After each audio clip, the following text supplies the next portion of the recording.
আমাদের একটা লোকের কাছে লাঠি ছিল বা একটা লোকের কাছে কিছু ছিল, আমরা কিভাবে এটা ঘেরাও কর্মসূচি প্রতিহত করবো বা বাইরে যে ঘটনা ঘটছে এটার সাথে আমরা কিভাবে জড়িত যাব? আমার ক্যাম্পাসে এই ধরনের ঘটনা ঘটে, কারণ আমাদের সাথে আলোচনা হয়েছে শান্তিপূর্ণভাবে।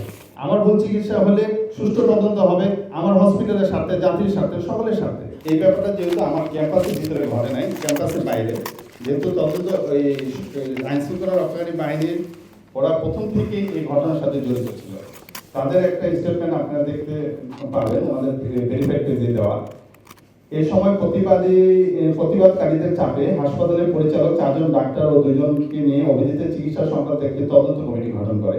কিন্তু ওই সময় হাসপাতাল চত্বরে অবস্থানরত ডক্টর মাহবুর রহমান মোল্লা কলেজের শিক্ষার্থীরা তা প্রত্যাখ্যান করে। সন্ধ্যার পর স্থানীয় শহীদ সোহরাওয়ার্দী কলেজ ও কবি নজরুল কলেজের শিক্ষার্থীরা তাদের সাথে একত্রতা ঘোষণা করতে আসে। এই সময় ডক্টর মাহবুর রহমান মোল্লা কলেজের শিক্ষার্থীরা তা না মানায় উভয় পক্ষের মধ্যে হাতাহাতির ঘটনা ঘটে। এতে শহীদ সোহরাওয়ার্দী কলেজের 2 ছাত্র আহত হয়। এটা DMP police commissioner verified page থেকে প্রেসিড করেছে। আর আমার ক্যাম্পাসে এই ধরনের ঘটনা ঘটে, কারণ আমাদের সাথে আলোচনা হয়েছে শান্তিপূর্ণভাবে। আমার কম্পাউন্ডের বাইরে গিয়ে কি আসলে এটা আমরা এর চেয়ে বেশি একটা বলতে পারছি। 18 তারিখে ঘটনা লাস্ট সুষ্ঠুভাবে আমরা হ্যান্ডওভার করলাম। 19 তারিখে তদন্ত কমিটি গঠন করলাম। 20 তারিখে তাদের সাথে বসলাম, তাদের পরামর্শের কমিটি করলাম। 21 তারিখে তাদের সাথে আবার বসলাম। আমার কম্পাউন্ড, আমি ডাক্তার, আমি চিকিৎসক, এই যে আমার সাথে ঘোষণা দিয়ে ঘেরাও কর্মসূচি আসছে। কালার এক্সপার্ট, জর্জ স্যাপ এবং মাইল্ড অন হ্যান্ডস টেকনোলজি সমৃদ্ধ অরিক্স ক্রিস্টাল ওয়াশ আপনার লন্ড্রি এক্সপার্ট। আমার 800 স্টাফ আমরা আছি, আমাদের একটা লোকের কাছে লাঠি ছিল বা একটা লোকের কাছে কিছু ছিল, আমরা কিভাবে এটা ঘেরাও কর্মসূচি প্রতিহত করবো বা বাইরে যে ঘটনা ঘটছে এটার সাথে আমরা কিভাবে জড়িত যাব? আমরা তো আমাদের নিজস্ব কনসার্ন, এবং দেখেন এই পরিস্থিতিতে তো এরকম ঘেরাও কর্মসূচি অব্যাহত অবস্থা, আমরা কিন্তু আমাদের কার্যক্রম কখনো বন্ধ রাখিনি। এই মেসেজগুলি ভাই আমাদের রিকোয়েস্ট, সত্যটা দেন, আমাদের অবস্থানগুলি ক্লিয়ার করেন।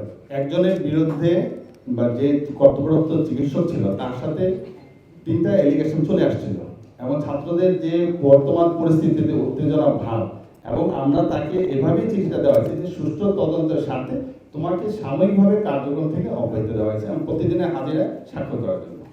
এই জন্য প্রাথমিক তদন্তে আমাদের যে ইন্টারনাল একটা তদন্ত হয়েছে, আমরা কিন্তু বারবার একটা জিনিস আবারও হাইলাইট করতেছি।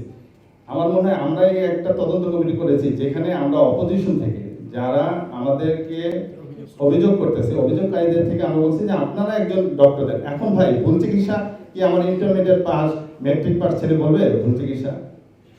বলেন, ভুল চিকিৎসাটা হতে হলে আমার এক্সপার্ট ওপিনিয়ন লাগে। আমরা কিন্তু এই ফ্লোরটা তাদের উপরে ছেড়ে দিয়েছি যে ভাই আপনি আসেন, আমার ভুল চিকিৎসা হলে সুষ্ঠু তদন্ত হবে, আমার হসপিটালের স্বার্থে, জাতির স্বার্থে, সকলের স্বার্থে। কেন নয়? আমরা যদি অবহেলা হয় তো অবহেলাজনিত কারণে আপনি তদন্ত করেন, সুষ্ঠু তদন্ত স্বার্থে আমরা কাজ করে যাচ্ছি ইনশাআল্লাহ। যদি আমরা যখন মেকানিক্যাল ভেন্টিলেশনে নিয়ে গেলাম একটা রিটেন কনসেন্ট নিয়ে, তখন যদি তাকে আমি সার্বিক অবস্থার পরিস্থিতি ব্যাখ্যা না করি, তাহলে কি দুনিয়ার কোথাও আইসিইউতে নিয়ে যাওয়া যায় না নিজ ইচ্ছায়, যদি পরিবারের সাথে কাউন্সেলিং না করা হয়। এবং মৃত্যুর দিন সকাল 7টায় তার বাবার সাথে করা হয়, 10:30টায় তার মামার সাথে করা হয়। আসলে এই কথাগুলি ছোড়া কথা, এগুলি কোনো ভিত্তিহীন নাই। আরেকটা কথা বললেন কর্তৃপক্ষ জোর করেছে, কর্তৃপক্ষ তখন অসহায় হয়েছিল। রাতের বেলায় আমাদের সিনিয়র কোনো কর্তৃপক্ষ হসপিটালে থাকে না, থাকে শুধু আমার একটা ওয়ার্ড মাস্টার আর থাকে হচ্ছে সিকিউরিটি ইনচার্জ। তাদেরকে জিম্মি করে 30 থেকে 40 জন। পরবর্তীতে আমরা তাদের হাত থেকে রেহাই পেয়েছি পুলিশ ও আর্মির সহায়তা। সেখানে জোর করে আমি কিভাবে লাভ পাবো?